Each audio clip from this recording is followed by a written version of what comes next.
Olá, meus queridos ouvintes, estamos começando mais um podcast do nosso Clube de Leitura Vestibular UEL 2021-2022. Sejam todos muito bem-vindos. Oi, pessoal! Hoje viemos para o nosso último livro da nossa lista.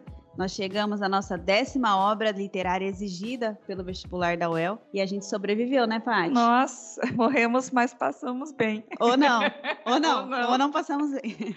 Mas vamos fazer a prova, Laís, para ver se a gente vai acertar alguma coisa? Você arrisca? Vamos tentar, ué. Vai que. E com qual livro nós vamos fechar nossa lista, Paty?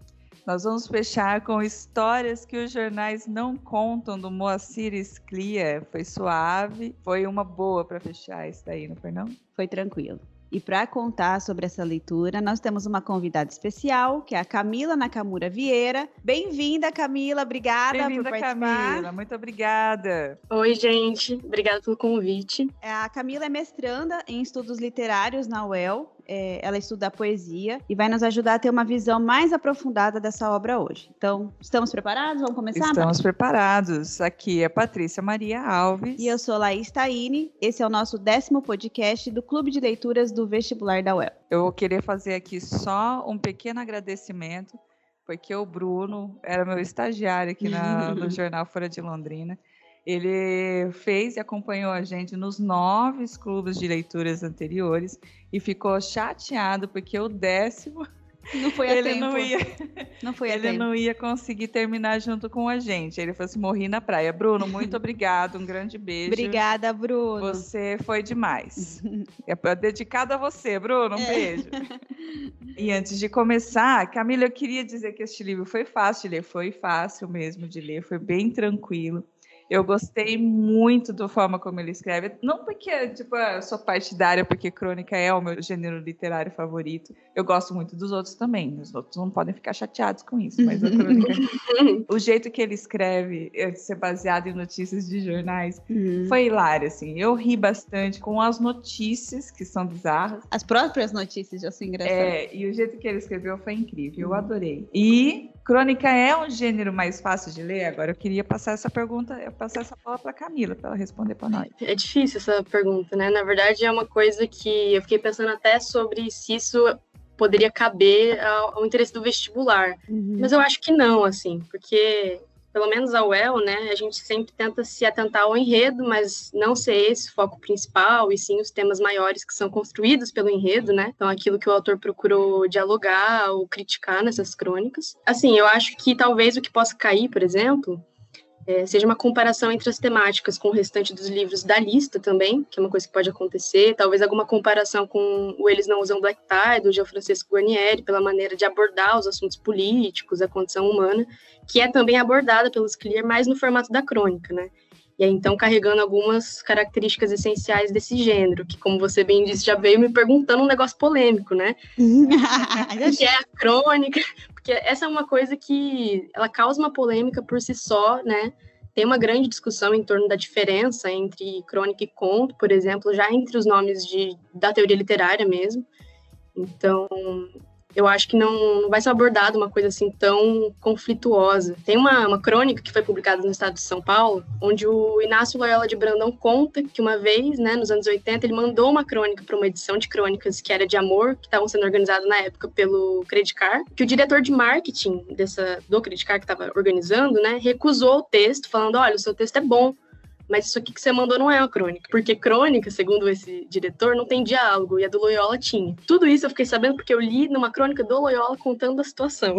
Então é um pouco engraçado, porque ele usou dessa situação para escrever uma crônica, né? O Mário de Andrade, por exemplo, dizia que o conto é tudo que o autor quisesse chamar de conto. Já o Veríssimo dizia que a crônica é uma literatura que está sem tempo. E o próprio Sclia mesmo, né, comenta numa entrevista que o que ele escreve não são contos no sentido comum, assim, do entendimento, nem crônicas. Ele ele diz que são ficções desencadeadas pelas notícias do cotidiano. Então, eu acho que isso é uma elucubração, assim, para dizer que eu acho pouco provável que se peça exatamente a definição desse gênero, né, que é tão difícil de se definir. Mas, caso isso aconteça, eu acho que quem está aparecendo no vestibular agora pode apostar em algumas características básicas, né, como ser um texto breve, o humor, os temas cotidianos, e que normalmente esse texto é geralmente escrito para ser publicado em jornais, né, e que mais tarde pode ser reunido em livro. Então, acho que dá para se atentar a essas características principais, mas não ficar muito maluco pensando nessas definições, assim, porque é muito raro, pelo menos nesses últimos vestibulares que eu dei uma olhada, 2017 para cá, não tem muito esse pedido atento de uma definição teórica mesmo. Camila, você escapou de uma pergunta minha, porque é o que eu já de crônica para conto. Como é que a gente ia fazer para diferenciar? Olha lá, tá vendo? Mas eu acho que, assim, o que a gente pode ter como principal diferença, talvez, é que a crônica, ela vai dizer sempre sobre um evento corriqueiro, cotidiano, né? E geralmente é mais curta do que o conto. O conto não tem um limite, assim, de o conto geralmente tem 1 ou 2 páginas, que é o que acaba acontecendo com a crônica. A crônica geralmente não passa de 2 páginas, né? O conto parece ser uma narrativa que é curta também, mas que é um pouco mais longa e que não necessariamente precisa se focar num evento cotidiano, né? E sim uma história específica, com personagens específicos, tempo, espaço, tudo isso. Mas a crônica, nesse sentido, ela é mais pontual, ela vai falar de um acontecimento específico, narrado em primeira ou terceira pessoa, sempre por uma ótica de quem está narrando, né, de quem está vendo aquele acontecimento. O Moacir Scliar, ele é um autor gaúcho, né, os pais dele, inclusive, eram judeus, eles vieram para o Brasil meio que fugindo, né, e aí eles foram para Porto Alegre, morar no Bom Retiro, que é o bairro onde geralmente os judeus se acomodavam, né, nessa época. E, bom, a sua obra ela é constituída de muitas coisas, assim, ele é um escritor muito produtivo. Ele morreu em 2011, mas ele escreveu, na sua maioria, contos, crônicas, escreveu romances, também escreveu literatura infanto-juvenil. Ele também era médico, né, ele fez medicina, ele atuou como médico, sanitarista, também foi professor universitário, então, assim, ele é muito multifacetado, e são coisas interessantes da gente perceber, porque não é incomum que um escritor tenha outras profissões, né? O Guimarães Rosa, por exemplo, ele era tudo, né? Ele era o Barbie Profissões. Não, isso é uma verdade, Guimarães Rosa fazia tudo um pouco. Era incrível que ele ainda tinha tempo de ficar inventando palavras, né? Exato. E o Moacir Scliar é interessante porque, pelo fato dele ser médico, assim, dá para perceber, assim, que ele coloca as questões de uma maneira muito delicada, principalmente questões que dizem respeito à saúde mental, por exemplo. Dá para sentir que ele tem uma consciência. Por exemplo, nesse livro, no Histórias que os Jornais Não Contam, isso é um pouco sutil demais, porque como é uma crônica e ela é muito permeada por humor e tudo mais, a crítica, assim, em si, ela é até escancarada, mas o modo como ele abrange certos assuntos que hoje, né, estão sendo muito falados, mas que nessa época ele escreveu essas crônicas entre 2004 a 2008, era uma coisa que não era tão comum de se comentar. Por exemplo, ele falava de negacionismo, né? A primeira crônica, que acho que chama Na Contramão da História, por exemplo. Nessa crônica, ele vai falar sobre um cara que está dirigindo e daí ele começa a perceber que tá todo mundo indo na contramão dele. Queria adiantar isso não, mas Camila, desculpa te interromper, mas esse realmente foi a minha crônica predileta até agora. Esse é muito bom mesmo, né? O que abre o livro, assim. Porque fica nisso, né? Não, todas as pessoas estão erradas. E aí aparece polícia, aparece todo mundo para falar, não, você que tá na contramão. E ele nega isso. E aí isso é muito interessante, porque o Moacir Scliar vai ter esse movimento já lá atrás para falar de vacina, por exemplo, que é uma coisa que tá totalmente atual. Então tem muitas coisas, isso que eu acho mais maluco, assim, é que esse livro, mesmo tendo sido produzido entre 2004 e 2008, ele fala de umas coisas que são muito do dia de hoje, assim. Por exemplo, ele fala de relacionamentos virtuais. É muito louco ele pensar que ele estava falando de relacionamentos virtuais que naquela época se dava por e-mail, né? Não é o que existe hoje, por exemplo. Bate-papo da UOL, Camila. Exato, bate-papo da UOL. Não é hoje, né? Não é como acontece hoje. E ele já estava falando disso naquela época, assim. Enfim, é atrelado a isso, né? Eu acho que é interessante perceber como o trato, assim, o fato dele ser médico, em algumas crônicas, ele tem um trato especial com as pessoas, você percebe? E eu acho que eu fiquei pensando sobre isso, assim, o fato dele ter sido médico, talvez esse cotidiano de você atender várias pessoas e conhecer várias famílias e conhecer várias histórias, é uma coisa que é muito recheio para crônica, né? Isso de você, estou ouvindo um negócio aqui no ônibus e aí vou escrever sobre isso. Eu acho que o lugar que ele estava de conhecer muitas pessoas e a história de muitas pessoas acabava desembocando, assim, no gênero que ele mais escreveu. E ele, por ser médico da saúde pública também, né? Porque ele era médico carista, então acho que ele tinha uma visão muito ampla, um contexto do Brasil, né? Das pessoas, porque ele circulava por várias regiões por conta dessa profissão. Uma curiosidade que eu queria trazer aqui, porque exatamente hoje, na data que a gente está gravando esse podcast, faz 10 anos da morte do Moacir. É mesmo? Eu não sabia. 2011, ele morreu. Eu falei, gente, é muita coincidência. São coincidências que eu ia muito da mística. Sim, assim, ele vai lançar sorte para os vestibulandos que estiverem ouvindo esse programa. Com certeza. A Paty tá aqui parabénsendo aqui o computador. Passou um mosquito. Eu queria falar um pouquinho sobre essa obra, porque são, como a professora Professora não, desculpa, Camila. É que eu sempre chamo... A Camila é mestranda. Professora também, né, Camila? Também, de certa forma também, né? Histórias que os jornais não contam tem 54 crônicas. Todas elas foram publicadas na Folha de São Paulo. Vou fazer um adendo aqui. Porque a Folha de São Paulo completou 100 anos essa semana. Muito parabéns, a gente precisa muito desse jornal. Até falar que é a nossa vovó, mas a Folha de Londres tem 72, então não dá. Tem que ser uma tia, talvez uma tia. Mas a Folha de São Paulo está de parabéns pelos 100 anos, então todo sucesso, que venham mais 100. Então, continuando, essas crônicas foram publicadas na Folha de São Paulo e tem essa coisa de criar ficção a partir de um fato real. E o que deixou ainda tudo muito mais divertido, porque criar histórias a partir de uma coisa, tipo, você conhecer as histórias, que é o trecho inicial das crônicas, e você ver, já é bizarro, já é absurdo o que está escrito ali. A história por cima só fica ainda melhor. Sim. São histórias muito boas, algumas engraçadas, outras meio ácidas, algumas dramáticas até, né? E o legal é que, como a Camila falou, não são reportagens antigas, são publicações dos anos 2000 para cá. E eu sei que muitos que estão ouvindo agora estavam nascendo nessa época, quando ele estava escrevendo. Mas é verdade que por ser literatura contemporânea, traz assuntos que estão em voga hoje. Não mudou muita coisa do tempo, infelizmente, né? Das coisas que ele trouxe. Por exemplo, essa questão do relacionamento e tecnologia, tem várias crônicas abordando esse tema. Então, Camila, eu queria que você falasse um pouquinho sobre os diversos temas que ele aborda. Existe algum padrão nesse livro? Daria para dividir esse livro em temas abordados? O que tem que a gente vê que é recorrente nesse livro do Moacir? Eu acho que quando cai um livro de crônica no vestibular, o pessoal já fica um pouco assustado, né? Porque você vê um negócio lá e tá escrito que tem 54 textos. Mas como vocês já disseram, né? É uma leitura muito tranquila. Inclusive, eu acho que para quem tá em dúvida em como começar a ler, é sempre bom começar pela crônica, né? Começar pelos CLIA, porque é uma leitura bem despretensiosa, assim, e pode te ajudar bastante a criar um ritmo para os próximos livros.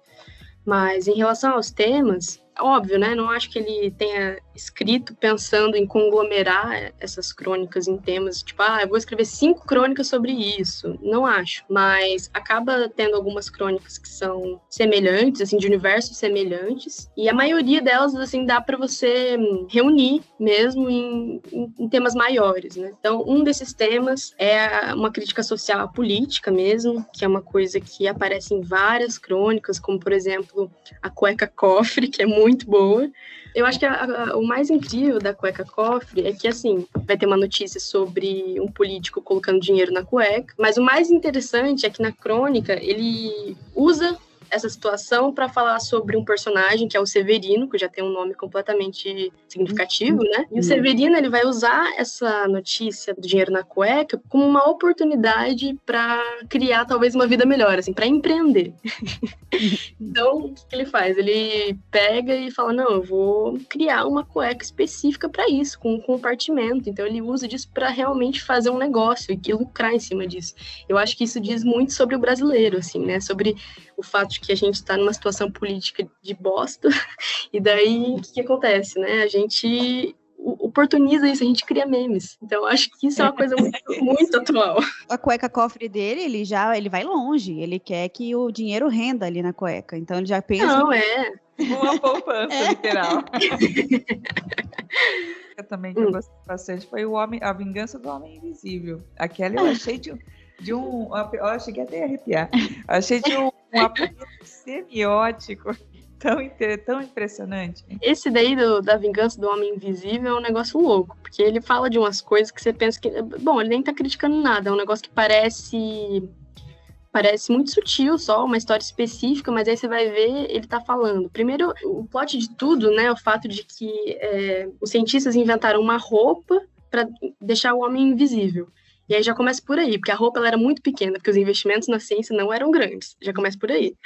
E aí o que acontece? Ninguém cabe nessa roupa, e aí meio que se torna uma obrigação dos funcionários fazer isso, ou ele seria demitido. Então já tá aí essas condições do trabalho expostas, que também é uma coisa que aparece bastante em histórias que os jornais não contam, né? Então, com esses pormenorizinhos, ele vai fazendo várias críticas, né? Que às vezes parece que, se você não lê procurando isso, passa um pouco batido, porque o que sobressai é o humor da coisa, né? Tem uma que eu acho que é uma das minhas preferidas, porque eu acho ela, assim... muito uma crônica que previu o futuro, uma crônica telegráfica mesmo, que é uma que chama O Torpedo na Literatura, que é uma que ela está dividida em duas partes, e isso é uma coisa importante de se comentar também, antes de eu falar da crônica, que as crônicas do Scliar, como ele bem mesmo fala, que não são crônicas no sentido tradicional de se entender, elas seguem estruturas distintas, assim, a maioria é escrita em primeira ou terceira pessoa, mas tem crônicas que são cartas, por exemplo, né, que é uma narração de uma carta. Para você, Camila, como que a gente pode definir uma voz nessa literatura dele? Porque as outras você ainda consegue enxergar, né? Um narrador, onisciente, uma terceira pessoa. Mas em crônica é um pouquinho mais difícil, porque cada história tem o seu próprio narrador, né? Exato, acho que é por isso também que eles não vão, né, o vestibular em si não vai cobrar uma coisa tão geral, e sim o relacionamento entre os textos, né, entre as temáticas, porque, por exemplo, tem aquele O País do Recall, que é uma carta, acho que tem 1, 2 ou 3 crônicas que são escritas em formato de carta, né? E daí isso já muda o tom de toda a coisa, porque quem tá narrando é uma personagem daquela notícia real. Então ele traz essa pessoa real, supostamente, né? E ficcionaliza a voz dessa pessoa, né? Que na verdade não é mais uma pessoa, e sim um personagem, depois de transformado. Mas é um pouco complicado mesmo enxergar uma voz única. Eu acho que isso é uma coisa que você tem que estar muito atento à leitura de cada conto, de cada crônica. Olha eu... confundindo. Já fiz isso algumas vezes. A gente mesmo confunde, né? Muito natural. Ô, Camila, você estava falando que tem as crônicas de política. A gente também percebeu que algumas crônicas têm a ver com tecnologia. E você acha que tem mais outras abordagens, assim, que é padrão, que a gente conseguiria dividir em temas ou não? Teria mais temas, assim, que você acha que ele utilizou como um padrão para esse livro? Então, eu acho que daria para falar um pouco sobre os ciúmes. Ele fala em algumas... Até nas crônicas que são sobre tecnologia, tem algumas coisas sobre ciúmes. Como tem também o Rádio Apaixonado, que é o rádio o rádio de carro, que se apaixona pela dona do carro. O Carrinho Ciumento, que é o carrinho do mercado, que é uma crônica que conta que quando você for ao mercado, o carrinho ele vai saber todas as suas preferências, vai saber tudo sobre você e como comprar para você, né? E daí o que acontece é que essa pessoa é um personagem, ele tá usando esse carrinho, ele é solteiro, ele não tá com ninguém, vai fazer compra, odeia fazer compra. Um belo dia ele encontra uma mulher no mercado e se apaixona por ela, e o carrinho começa a dar pau. Então, isso também de seres inanimados sentindo coisas humanas é uma coisa que acontece. Bacana esse rádio apaixonado. Que é basicamente a inteligência artificial, essa discussão dos sentimentos da máquina, né? Porque nessas situações a máquina tem algum sentimento pelo dono, né? Então eles também intervêm nessa história. Eu achei interessante. E não só esses seres inanimados, eles têm sentimentos pelos donos, como eles têm também sentimentos próprios, né? Que é, por exemplo, a boneca no País do Recall lá. Na crônica, a boneca da criança vai para o Recall, nesse lugar de concerto, e ela nunca mais volta. E aí a crônica é em formato de carta da boneca falando, olha, eu tô aqui no país do recall, eu tô organizando uma assembleia aqui, porque a nossa situação de brinquedo quebrado não dá mais, a gente tem que fazer alguma coisa, a gente tem que se reunir, reivindicar. Então, assim, eles não sentem apenas ciúmes, eles sentem desejo de revolucionar alguma coisa, eles querem mudar a narrativa da vida deles, né? E preferida, Camila, tem alguma que você tem, alguma crônica que você gostou mais desse livro? Então, eu gosto desse O Torpedo na Literatura, que eu tava falando antes, porque ele fala um pouco da tecnologia. É interessante porque ele fala sobre um mundo onde a literatura ia ser repassada por torpedo. E geralmente ia ser só uma ou duas linhas. E eu acho isso muito louco, que ele escreveu isso de 2004 a 2008, porque hoje a gente tem isso em abundância, assim, né? As poesias de Instagram, por exemplo. Então, essa influência das mídias digitais na divulgação da literatura, em como isso transformou o modo de conhecer literatura. E eu acho que ele escrever isso 15 anos atrás é muito louco, assim, é muito, uma evidência muito grande. Sim, o Twitter também, né, que a gente né, em pequenos textos. Você ia comentar sobre essa crônica, sobre ela ter uma repetição. O primeiro é o Torpedo no Vestibular. Então, no caso, ele vai falar sobre o torpedo em outro nível, né? Sobre uma pessoa que vai tentar usar o celular para fraudar uma prova de vestibular. E aí ele coloca uma numeração, né? 1, o torpedo no vestibular. E aí 2, o torpedo na literatura.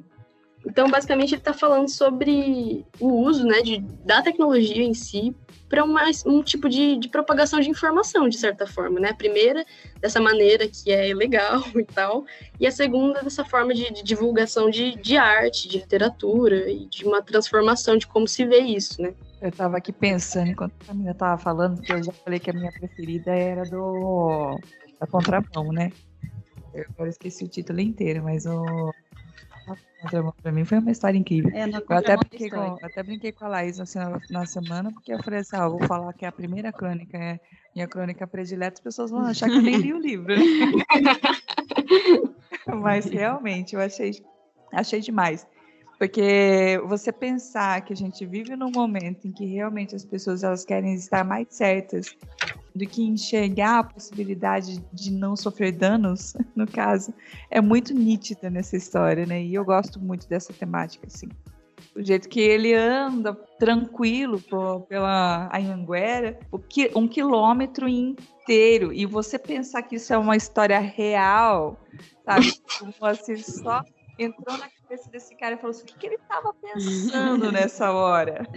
É, porque a notícia é real. Teve uma pessoa que pegou a Eu acho rodovia. que é isso que me encantou mais, assim, toda a obra, sabe? Porque por mais que tenha parte de literatura, parte do conto, a ficção abaixo, o mote daquilo é real e que aquilo aconteceu. E isso, gente, Jesus amado. A seleção. Ele já começou bem na curadoria da notícia. Isso, nossa.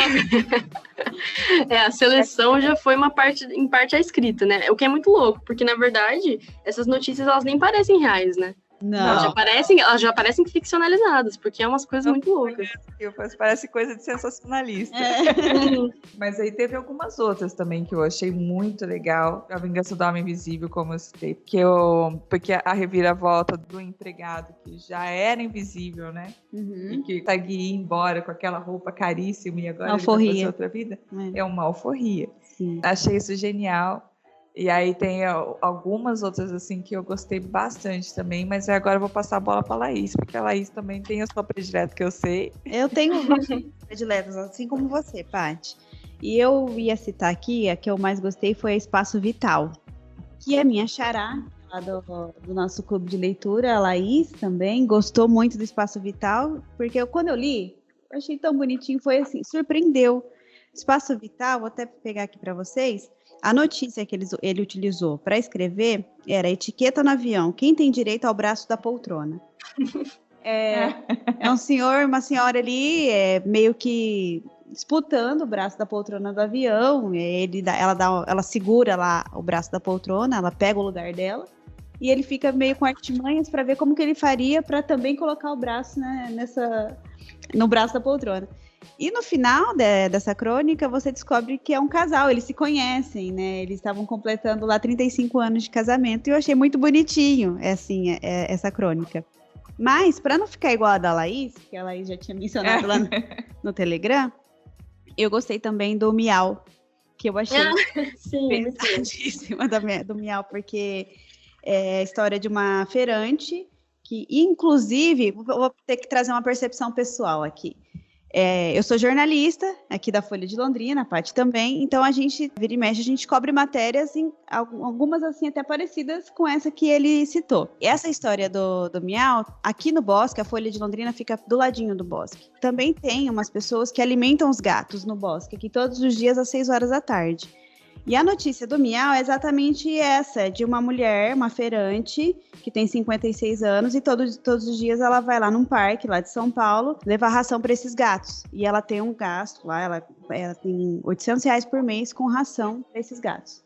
E na hora eu lembrei das pessoas que alimentam os gatos aqui no Bosque de Londrina. A partir dessa notícia, ele começa a fazer a crônica, e ele fala sobre um menino que imita um gato, né, muito bem, para ele receber também uma porção de ração. E também eu achei muito pesado, assim, triste. E aqui no centro de Londrina, a gente também tem, nessa região, muita gente que vive nas ruas aqui da região. Tem aumentado cada dia mais. Eu achei, assim, bem... Me tocou um pouco essa crônica. E eu percebi, assim, que eu tenho uma preferência por crônicas, porque ele tem várias engraçadas, algumas, assim, bem críticas e irônicas, mas eu percebi que eu tenho uma preferência por crônicas que tenham uma questão meio emocional, psicológica, porque eu gostei da Tempo de Lembrar e Tempo de Esquecer, que é aquela do avô, né? Isso, que daí ele tem uma pessoa, um senhor do lado dele, na cama ali, e ele pensa que pode ser um avô perdido.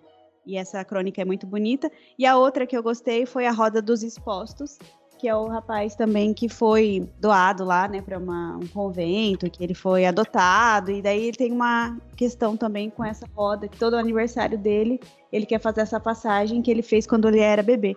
Então eu percebi que eu sou uma pessoa muito dramática, sabe? Eu gosto só das pesadonas, só. As minhas prediletas são só aquelas que... Eu percebi que eu gosto dessas... A gente faz o contraponto aqui, então. Agora, uma que eu quero comentar, que eu vou passar para a Camila, porque eu acho que a Camila deve ter mais também, não é? Ela não gostou. Ela falou uma. Mas deve ter mais também. Uma que eu gostaria de comentar, que lá no finalzinho do livro, é uma sobre o carnaval. Que ele tem um monte de notícias, que é tudo assim, tudo vai ser resolvido depois do carnaval. Porque a Câmara vai decidir tal projeto depois do carnaval. Ele traz um monte, assim, de um grupo, umas 10 notícias que ele usa com base. E a crônica dele é só uma música, um trecho de uma música da Quarta-feira de Cinzas. É bem irônico, assim, bem sarcástico, né? Essa crônica dele. E eu, na hora, eu lembrei porque no ano passado a gente teve essa questão da pandemia. Tem uma semelhança dessa questão da crônica falar que tudo se resolve depois do carnaval, ou não se resolve, né? Tudo é jogado para depois do carnaval. E eu acho que tem essa comparação com a pandemia do ano passado. Considerando a nossa coincidência hoje também de estarmos fazendo o nosso programa no dia da morte, do Moacir Sclia, é muita coincidência. O primeiro caso de coronavírus no Brasil ser depois das 12 horas da quarta-feira. Exatamente. E daí eu achei, vou citar esse aqui, porque eu vou jogar para a Camila, que não sei porque eu sei que a prova, eu conversei na semana passada com o pessoal lá da COPS eu fiz uma matéria sobre o vestibular e perguntei quando que a prova ficou pronta, né? Então eles falaram que é um processo bem longo, eles começaram a partir de março ou abril, reuniões para começar a decidir, e essas reuniões semanais vão até dezembro. Só que daí eu pensei, bom, então se foi lá para março e abril, então a gente já tinha começado, né, eles já tinham conhecimento da pandemia, não foi antes, né, já estava no meio da pandemia. E talvez algumas abordagens, né, eu não sei, gente, porque eu não sou professora, né, eu não sou, né, para falar. A gente faz disso. Só especulação e análise. A gente está aqui pensando, a gente está analisando. Talvez algumas obras possam trazer questões da pandemia, talvez? Ou eu não. acredito que já deu tempo de pensar em alguma coisa referente a isso. Porque a gente vai fazer um ano agora, a gente já está nessa situação. Se o vestibular não abordar alguma coisa sobre isso, não vai estar de acordo com o que a gente está vivendo, que é a proposta do vestibular. que o estudante entenda a realidade na qual ele está vivendo no último ano, nos últimos anos. O que você acha, Camila, disso que a gente está falando? Tem alguma coisa a ver ou a gente está viajando? Não, eu acho que tem super a ver, assim. Essa crônica, inclusive depois do carnaval, né? Ela é a única que é assim, são várias notícias, ela é a única diferente. E é aquilo que você falou do caso, né, de Covid, que se deu só depois do carnaval, é como se o Covid tivesse sido muito educado, ele esperou o brasileiro comemorar, né, uma coisa que nem era para estar sendo comemorada naquele momento, e chegou logo depois. Então eu acho que é muita coincidência também. E eu não acho que é à toa, assim, que esse livro foi escolhido para esse ano, porque se a gente for pensar realmente no que está acontecendo, esse livro ele fala muito sobre isso, não só sobre essa questão do negacionismo, por exemplo, ou até esse mesmo depois do carnaval, que vai falar sobre esse jeitinho do brasileiro de deixar as coisas para depois e tudo mais. Além de tudo isso, ele aborda muito a tecnologia, que é uma coisa que passou a ser muito mais presente na nossa vida agora, né? Vou ir dar uma viajada longa agora, hein? Camila, que agora vem. Aí a gente tem aquela história do casal que estava namorando pela internet, um com o outro. E aí, só que no final do conto, a gente já falou aqui que não... Aqui é spoiler. Aqui é spoiler total. Quem está ouvindo isso já leu o livro. Lido, então não vou ter nenhum pudor de falar o final do conto. Da crônica, desculpa. O casal, ele tá se namorando pela internet e já não se suporta mais na vida real. Aí, quando eles marcam um encontro com os seus namorados de internet e se descobrem, um ou outro resolve se divorciar, entra a história do Moacir, que ele trata os relacionamentos. Não sei exatamente quando foi que ele fez essa crônica, mas naquela época, praticamente como a gente vive hoje. Ele fala daquele diálogo repetido, onde ela está pensando o mesmo que ele está pensando, e os dois estão vivendo e sofrendo as mesmas angústias, e ao invés de conversar um com o outro, eles acham mais fácil, mais tranquilo virarem suas costas um para o outro e tentar um relacionamento na internet de novo. Então essa parte eu acho que diz muito sobre o modo como a gente está vivendo os nossos relacionamentos hoje, porque a gente ainda acha mais fácil. Eu já tô dando palpite. Fugir, né? Fugir, fuga. Fugir do que tá acontecendo, fugir da realidade e arrastar para o lado, arrastar para o outro lado, num cardápio de fotografias, porque o universo tá cheio de peixes por aí. É mais ou menos o que penso, mas não é o que tem que ser feito, crianças. Ô, Camila, você quer apontar mais alguns que são seus preferidos ou não? A gente passa para frente. Eu acho que um que eu acho muito interessante, eu acho que não sei se é o Amor é Reciclável ou o Amor Reciclado, eles têm nomes parecidos. O Amor é Reciclável, que conta a história de um casal que queria fazer uma lua de mel, né, viajar numa lua de mel para os Estados Unidos, mas eles não tinham dinheiro. Daí, a forma deles conseguirem esse dinheiro era começar a recolher produto reciclável da rua, né? Fazer uma espécie de reciclagem. E aí eles conseguem, eles juntam o dinheiro, eles viajam e tal, e beleza, aí tudo acaba, eles voltam da viagem e percebem que, na verdade, as coisas entraram numa rotina, assim, eles começam a encontrar uma infelicidade em ter voltado, assim, parece que eles eram mais felizes quando eles estavam na busca da coisa em si do que realizando esse desejo. E aí eles resolvem terminar, porque eles, enfim, caem numa rotina e tal. E ambos sentem muita falta um do outro. E numa noite eles se encontram na rua e os dois estão catando produto reciclável na rua. E é muito interessante isso, assim, como ele vai falar sobre essa questão ecológica também, né? Tem algumas outras crônicas que falam sobre isso. Mas ele vai falar sobre isso, sobre como há um imediatismo, assim, de você querer fazer uma coisa, e quando você consegue essa coisa, depois ela já não é mais tão legal. Você parece que gosta mais da tentativa de ter essa coisa do que ter a coisa em si. A felicidade está no caminho, né? Exato. Chega, né? E eu acho que eu vejo isso muito também, assim, hoje em dia, do fato das pessoas quererem sempre outras coisas e nunca verem o que elas já têm, assim. Eu vou também citar aqui, que é o pessoal do nosso Telegram, do nosso clube, quando eles estavam lendo, eles compartilharam, gostei de tal crônica, gostei de tal, então já mencionei aqui a Laís, a minha xará, que gostou da mesma crônica que a minha, que é o Espaço Vital, que é aquela do casal. O Lucas também citou aquela crônica do Para Mais ou Para Menos, ele falou que de longe é a preferida dele, que é aquela questão do cara que é estatístico, que tem aquela porcentagem de erro de 2% para mais ou para menos, e tudo ele calcula, né? Temperatura do café, se vai chover, tudo ele tem muito bem contado. Também tem o Rui falou da cueca cofre, Camila, que é aquela que você já falou. Muito boa. Cueca cofre, que é boa também. Mas eu também queria falar um pouquinho de uma forma geral, como o Moacir consegue escrever histórias tão ricas de detalhes em 2 páginas. Então, você constrói um universo inteiro em 2 páginas. Ele conseguiu muito bem o poder de concisão dele. Ele escreve pouco, mas escreve muito dentro daquelas 2 páginas que ele coloca. É aquilo que você tem um significado por dentro de tudo que ele fala, que o seu universo parece que, ao invés de se focar naquela página, naquela história, ele se abre, se expande para outras questões. Impressionante. E também os finais, porque você sempre, tem alguns finais até que você vê que é meio já repetido em algumas crônicas. Todas elas têm, começa uma explicação, no meio ele já faz um clímax da história e no final a pessoa morre, a pessoa não consegue concluir o que ela estava querendo.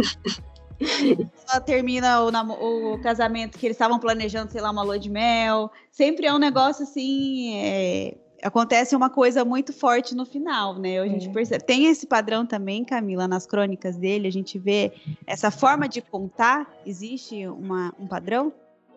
Eu acho que uma coisa que dá para perceber, sempre nas últimas linhas das crônicas, é uma espécie de moral que se cria, assim. Eu acho que ele sempre vai, como você diz, apresentar uma situação, né, a partir da notícia de jornal, vai desenvolver aquilo de uma maneira muito detalhada, mesmo tendo pouco espaço, né? Que eu acho que, na verdade, essa é a deixa de todo escritor, né? De ver essas oportunidades de ficcionalização, e daí ele apresenta um mundo imenso de coisas que são pequenas. Eu acho que, assim, daí nesse final vai acontecer sempre uma frasezinha de efeito, quase isso, né? Que vai resumir todo o restante da crônica, né? Essa última frase geralmente é uma frase de impacto, não sei se vocês perceberam isso. Ele conta uma situação e daí ele acaba deixando uma frase assim que te faz pensar sobre tudo que ele falou antes, sabe? Uns finais sempre bem impactantes. Então eu acho que talvez seja uma característica dele, assim, não necessariamente da crônica, mas do Scliar. Eu queria fazer aqui uma menção honrosa a uma crônica que eu gostei bastante também, que é Mensagem de Natal. Conta a história de um rapaz que encontrou, que recebeu uma carta. Lembrei de você, Paty. Lembrei de você com essa daí. Ele recebeu um cartão de Natal de 1914 e que era destinado para a avó dele. E essa história é real. E o Moacir faz toda uma história em cima dessa, sobre como ele estava desenvolvendo uma depressão pela vida, né? Uma apatia, algo, e que de repente essa peça fez a vida dele mudar. E recentemente a gente teve uma história que aconteceu, que uma carta de 32 anos foi achada na Suíça. E isso daí é uma notícia do jornal da semana passada, onde um jornalista sueco. Foi sueco, jornalista sueco. É sueco, que ele encontrou essa carta escrita há 32 anos atrás, de um moço que veio para cá. Ele escreveu para a avózinha dele, tanto que não tem nem assinatura, só está escrito avó querida. E ele veio para cá, para Londrina, para estudar a cultura do Rami, e que hoje já está extinta no Paraná. E que aí ele mandou essa carta para dizer para ela como as coisas estavam aqui. E aí, na hora que eu vi essa notícia, eu já lembrei da notícia do Moacir e achei sensacional. Porque eu não gostei tanto das crônicas emotivas, mas essa eu achei muito E nessas coincidências você vê que, na verdade, a gente acha que parece muito surreal, mas não é, né? São coisas que são passíveis de estarem no jornal mesmo, né? Tanto que várias coincidências.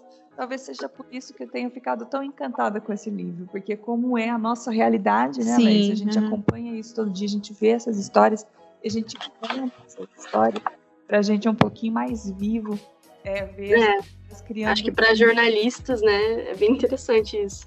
Muito legal. Porque a gente, querendo ou não, a gente faz a notícia, mas na nossa cabeça a gente fica pensando também, mas e daí? Por que essa pessoa entrou na contramão? Só que a gente não quer ver. E ver essa fantasia criando vida foi simplesmente mágico para mim. E Camila, tenho mais uma pergunta para você. Por que você acredita que o pessoal da UEL escolheu esse livro para o vestibular? Uma boa essa. Bom, sobre a escolha do Sclir, eu acho que, primeiro, a UEL tem essa tradição de selecionar listas, para listas de obras diferentes, gêneros diferentes, né? E a Crônica tem comparecido frequentemente, de certa maneira, né? Em 2017 e 2018 tinha o Topless, da Marta Medeiros, que tem uma pegada, inclusive, bem parecida com a do Sclir. Em 2020 tinha o Veríssimo, então eu acho que era uma escolha natural, um livro de crônicas, para essa seleção também. Mas, além disso, né, o Moacir Sclir é um autor bastante canonizado, né? Ele ganhou mais de 3 prêmios Jabuti, ele é membro da Academia Brasileira de Letras, enfim. Tem tudo isso, esse peso do nome, né? Mas eu também acho que um dos motivos pelos quais esse livro em específico foi escolhido é justamente aquilo que a gente já comentou bastante, né? Que ele mesmo ele sendo uma coletânea de crônicas escritas entre 2004 e 2008, ele continua sendo muito atual. Então ele vai falar desses vários tipos de politicagem. Eu lembrei aqui de uma outra que é Massageando o Dorso Político, que ele vai falar sobre políticos que compraram 17 poltronas muito caras, e daí deu 60 mil reais. E ele vai falar, então, do dinheiro na cueca, dos relacionamentos virtuais. Ele fala também de uma coisa que a gente não comentou, mas de certa forma ele comenta, né, pelas beiradas, sobre o patriarcalismo, assim, nas relações, no casamento, esse tipo de coisa, né? E é muito surreal, assim, pensar que ele escreveu tudo isso há 15 anos atrás. Então eu acho que essa atualidade de um livro que já tem mais de 10 anos é muito interessante, assim, principalmente aquilo que vocês comentaram sobre o momento que a prova do vestibular foi feita, que a gente já tinha consciência do que estava acontecendo, né, da pandemia e tudo mais. Então eu acho que não é à toa a escolha desse livro nesse momento, assim. Eu acho que ele puxa muitos assuntos que são assuntos que, né, são realidades que a gente está vivendo hoje. Esse é um livro para se ler em um dia, dá para ler, dá para entrar na listinha de livros para ler em um dia. Nós, infelizmente, estamos agora passando por uma questão muito delicada da pandemia aqui na cidade e em todo o Paraná. E mesmo com todas as medidas que a comissão do vestibular da UEL estava tomando, o vestibular precisou ser adiado. E até o momento dessa gravação, a gente não tem novas datas ainda, né? Mas não fiquem apreensivos, a gente vai fazer todas as coisas certinhas, do jeito que as autoridades estão pedindo em relação à pandemia, né? Aproveita para estudar mais um pouquinho, ler todos os livros, que na hora certa vai todo mundo fazer essa prova com segurança, né? É isso mesmo, Laís, porque apesar do momento que a gente está vivendo, tem que ter calma, tem que ter tranquilidade, estudar bem, ouvir, dá tempo de ouvir de novo os podcasts, dá tempo de interagir lá no nosso grupo no Telegram, dá tempo de conversar um pouquinho com a gente, né, um pouquinho mais de notícias no jornal também. E lembrando que quem faz parte lá do nosso clube, lá no Telegram, tem todas essas notícias sobre o vestibular, cancelamentos, reagendamentos, em primeira mão. É um privilégio que a gente concede a vocês, e é um privilégio para a gente também vocês estarem participando lá, porque a gente criou essa rede de afeto para isso, para a gente ajudar vocês aqui, não só como Folha de Londrina, mas também como Patrícia e como Laís. A gente gostaria mesmo de que vocês pudessem aproveitar toda essa experiência do clube de leitura, e a gente quer muito que vocês façam isso. A Folha também está com um caderno especial, Folha Veste, específico para o vestibular da UEL. Ele tem simulados toda semana. Então a gente joga lá também, lá no grupo do Telegram, para vocês terem acesso. A gente está tentando ajudar vocês. E se tiverem alguma ideia de algum projeto que vocês pensem que pode contribuir, que vai ajudar vocês a estudarem melhor, ter uma ferramenta melhor para estudar, pode mandar lá no Telegram, que a gente faz questão de ajudar, né, Paty? Faz questão, sim, com certeza. E falando em Telegram, É lá também que a gente manda o formulário para o sorteio, que a gente sempre manda um livro gratuito para tentar ajudar ainda mais o vestibulando, e a gente premia um dos nossos participantes do grupo com um livro, e agora já foram 10 livros sorteados. E é uma maravilha, eu adoro. A gente até manda, às vezes, um bilhetinho, manda uma carta escrita à mão, um post-it, alguma coisa, ou a Paty liga para conversar. Já manda logo um parabéns, tô torcendo por você no vestibular, porque isso tudo é muito verdade, pessoal. A gente realmente está torcendo muito por vocês no vestibular. E se vocês passarem, a gente quer ser a primeira a se avisar.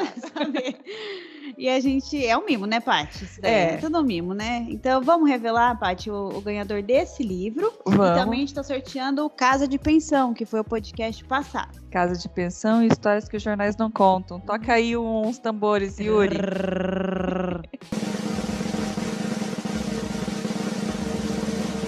Karina Lietoda. Saúde veterinária, ela ganhou Casa de Pensão. Carininha, parabéns. Karine, a gente foi sortear, aí a gente precisava sortear os dois, né? O Casa de Pensão e também o Histórias que os Jornais Não Contam. Quando foi sortear o Histórias que os Jornais Não Contam, de novo, adivinha quem ganhou de novo. Mas... Como a gente tem que dar um então, Karine, pra cada você é uma pessoa muito sortuda. Você ganharia os dois, mas a gente cancelou o segundo sorteio porque a gente achou... Sinto muito. A gente achou injusto, então a gente foi sortear de novo. E aí, sorteando de novo, quem ganhou Histórias que os Jornais Não Contam e vai prestar medicina na UEL é a charada, Laís. Laís Guarnato. Desculpa, Laís, não tá sabendo falar seu nome. Laís Guarnato Barbini. Laís Barbini, vamos falar assim. Parabéns, Laís. Parabéns, Laís. Será que é a mesma Laís que comentou sobre esse livro lá? Foi, que ela que eu leio todos os comentários que vocês deixam lá no formulário, tá? Aquilo lá não é concurso de concurso criativo nem nada, mas é só para eu saber mesmo o que vocês estão achando. E a Laís fez um elogio excelente para a nossa Laís aqui desse lado de cá. Aí eu falei, olha, eu só amei. Isso daqui. Já passei para chefe, Laís, você é ótima. Já vou Ficou até vermelha, Laís. Muito obrigada pelo seu feedback. Então, parabéns aí para vocês, que vocês ganharam os últimos livros, né, da nossa lista, nesse último podcast que a gente está fazendo. Eu quero aproveitar também, então, pessoal, porque a gente está finalizando esse clube de leitura, porque a gente completou os 10 livros. Eu quero agradecer muito vocês que tiveram paciência para ouvir a gente. Nós trouxemos esse conteúdo com muito carinho. A gente leu todos os livros antes de fazer as entrevistas com os professores que foram convidados. Então, a gente também tem que agradecer muito cada convidado que veio aqui conversar com a gente. Quero agradecer também a professora Cláudia Rio Doce, não vou esquecer de agradecer, porque foi ela quem passou a lista de todos os alunos dela, indicou todos os nomes, ao Departamento de Letras da UEL, a própria universidade, que também está sempre aí a nossa parceira para divulgar as informações da universidade, do vestibular. Esse foi um projeto muito bacana. Olha, Laís, e antes de falar de qualquer coisa, eu sei que você está aí pensando que acabou, mas não acabou, não. Ainda... não? Tô me despedindo, não acabou? Aguarde, peraí. Eu só queria mandar um olá para o médico do Detran, que falou que vai prestar vestibular agora no final do ano também da UEL e tá ouvindo todos os nossos podcasts. Então, eu não sei seu nome, mas fica foi alguém aqui o meu que passou, oi. Né? Alguém passou por um médico, alguém aqui da Folha passou por um médico que falou que estava ouvindo o nosso podcast. E a gente ficou muito feliz com isso também. Então, boa sorte no vestibular, e se você está escutando isso, um grande abraço. Então, gente, muito obrigada, agradeço todo mundo e agradeço também a mestranda, mestre, a nossa mestre. Camila, obrigada, Camila, por estar participando desse podcast aqui com a gente e trazer também seu olhar mais aprofundado sobre literatura, que não é a nossa área, mas você está aqui e ajudou a gente muito bem. Assim. Muito obrigada. Obrigada pelo convite, gente. Acho que essa é uma iniciativa muito importante, né? De ter um espaço para falar sobre literatura num meio que alcança tanta gente, né, com o podcast. E, ao mesmo tempo, ajudar, né, de certa forma, quem está prestando vestibular a se interessar mais também um pouco sobre esses livros. E a gente tá amando, né? Porque a gente tá lendo livro, a gente leu... Vocês já estão prontas para prestar o vestibular, já. A gente vai detonar nesse... A gente tá curiosa para ver a prova, para ver se a gente conseguiria... Eu quero muito saber como que vai cair. A gente vai fazer, inclusive, depois a gente fala o resultado para vocês. Se a gente... A gente vai fazer um programa só para se a gente passou, né? Se a gente foi mal, a gente não vai fazer, não. A gente vai deixar quieto. Então é isso, pessoal. Olha, eu queria pedir para vocês, entrem lá no Telegram, conversem lá com a gente, interajam nesse grupo. Ele foi criado para vocês. Ouçam os outros podcasts. Nós vamos tentar enviar outros conteúdos sobre o vestibular para vocês também lá no nosso clube. Primeira mão. Muito boa prova para vocês e a gente está aqui para ajudar. E se vocês tiverem alguma dúvida, alguma questão sobre qualquer coisa relacionada aos livros, né? Porque a gente não tem todas as respostas também. Mas se a gente puder ajudar, a gente está ali pra isso. Gente não tem todas as respostas, mas a gente sabe quem tem. Então a gente dá uma procurada. É o nosso trabalho. A gente não tem todas as respostas, mas a gente sabe procurar. Isso, exatamente. Então, gente, muito obrigada. E a gente não soma não, tá? Acabou aqui o podcast, mas a gente continua lá no Telegram. E quem sabe vem algumas coisas novas, algumas novidades, né, Paty? Quem sabe, né? Então continuem acompanhando a gente. Brigadão, beijo para todo mundo e obrigada pela paciência. É isso aí, pessoal. Foi um grande privilégio. Até mais. Tchau, Até tchau. Mais. Um beijo.